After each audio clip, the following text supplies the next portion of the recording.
For years, Nabwami never saw her children because their father denied her access to them. The only time he allowed me to check on my children was when I was living with my aunt in Gayaza. They were unwell and malnourished.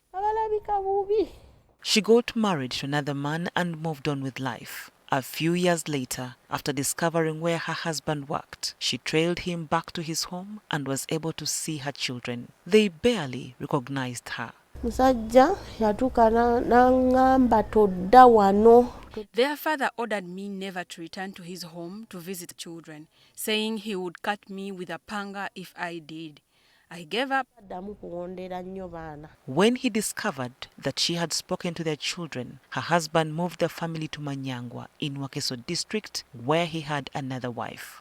Fortunately, she had directed the children to a home in Chireka, a town in Wakeso district, and one day they surprised her with a visit. They were grown up and they used to ask me for directions to my home. At that time, I was living in Banda. They visited me, but one of them had a wound on his leg, which was festering. In a sudden twist of fate, her children died under unexplained circumstances. Waswa, the older twin, died at 16, while Kato, the younger twin, died at 22 years. My son's body was abandoned. That broke me. One of his legs was swollen as if it had been broken before his death. Psychologists say domestic violence is a pattern or cycle that repeats itself, and every time the level of this violence may increase. Currently, Nabwami has 4 children. In a bid to find sustenance, she paid money and registered her children in a childcare agency, believing it would provide support for them. Nabwami also took money from unrecruited other parents into what turned out to be a scam.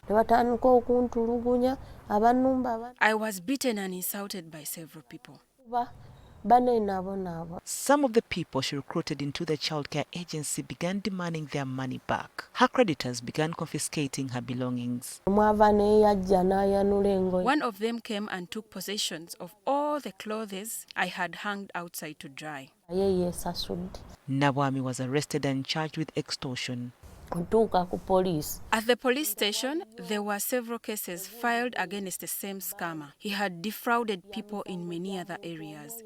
When I realized I was not alone in this saga, I felt relieved. When she was released on police bond, her husband allowed her creditors into their home to seize more of her property. Today, she's mostly single-handedly taking care of their children, aged between 19 and 9 years, through odd jobs in the neighborhood. In an effort to keep the children in school, she borrowed 1,500,000 shillings, but she has failed to pay back the debt.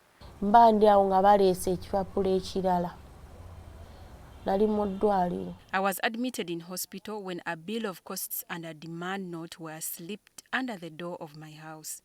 It indicated that I had to pay back 2 million shillings. I am required to go to court before 22nd January. She can barely afford the basic needs of life. To earn some money, I began washing people's clothes in our neighborhood. When I am paid, I stock up some food to feed my children.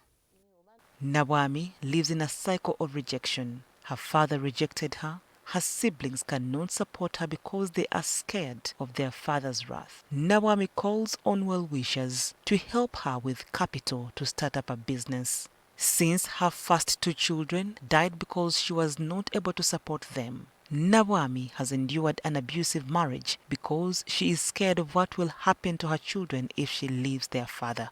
Altogether, she has spent 31 years in marriage, but the peace and joy that come with a union remain elusive to her. Betty Mudondo, NTV Tonight.